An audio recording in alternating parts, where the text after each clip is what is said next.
we're going to be covering another ism of the 19th century, and that is imperialism. As industrialization was in full swing in the 19th century, as was nationalism, we begin to see another ism coming onto the scene, and that is imperialism.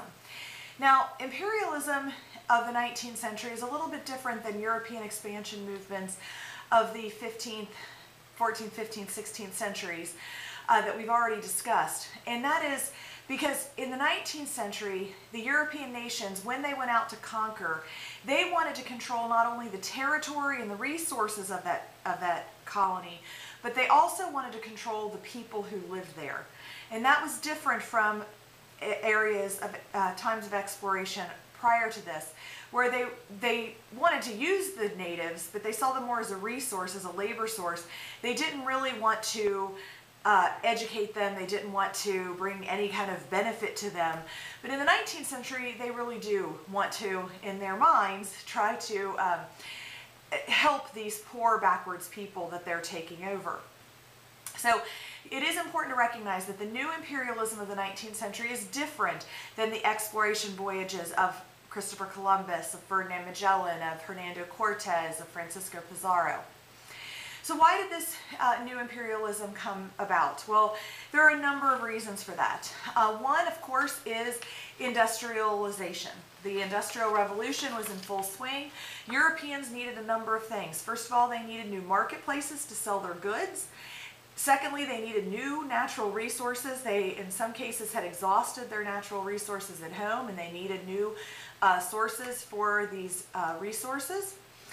And then also, as a part of the Industrial Revolution, they developed new technology. They had better guns than the rest of the world. They had trains that the rest of the world had not seen. They had better technology that allowed them to conquer in territories that they had never seen before.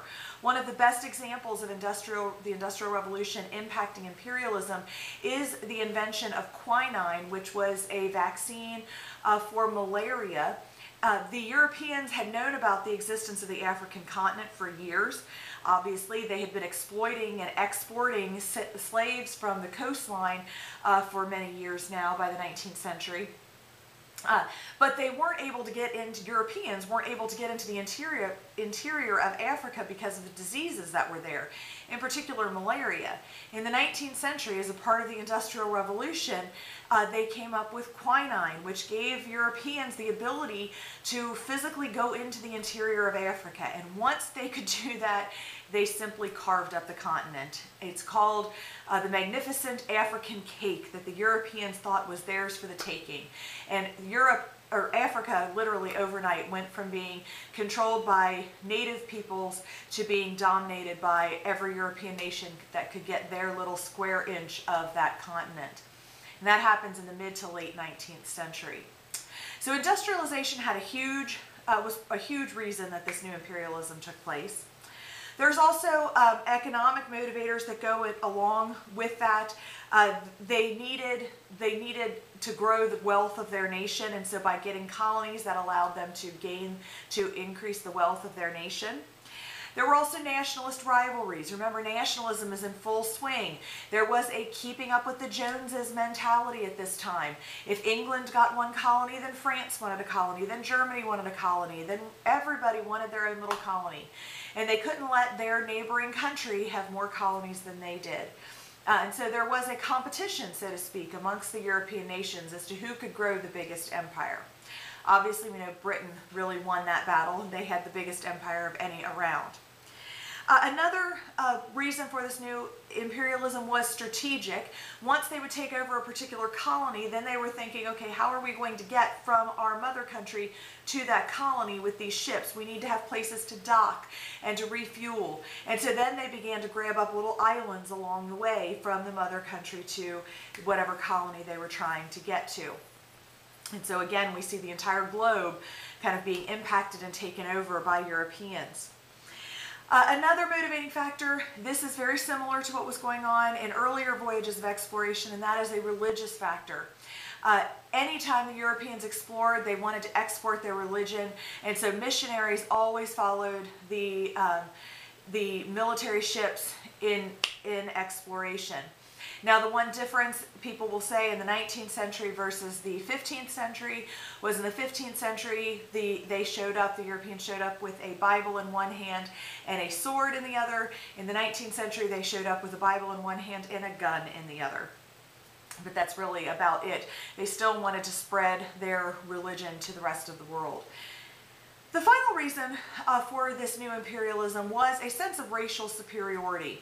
And this racial superiority is known as the white man's burden.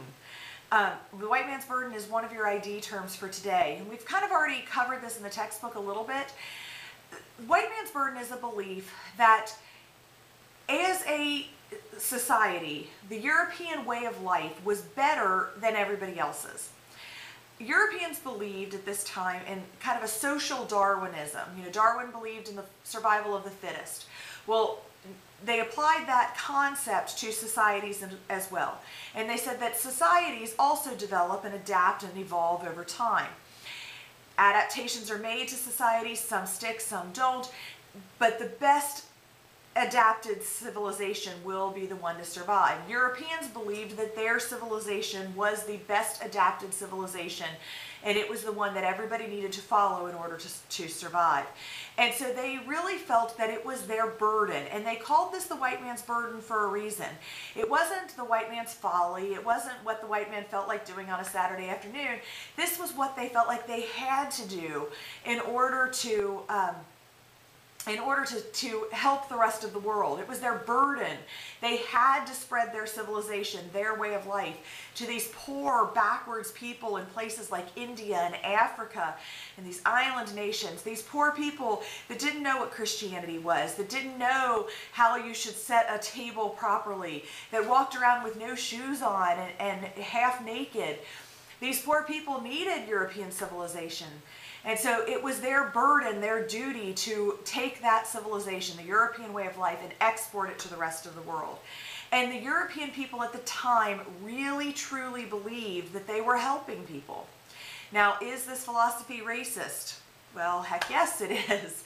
From our modern 21st century perspective, of course it is.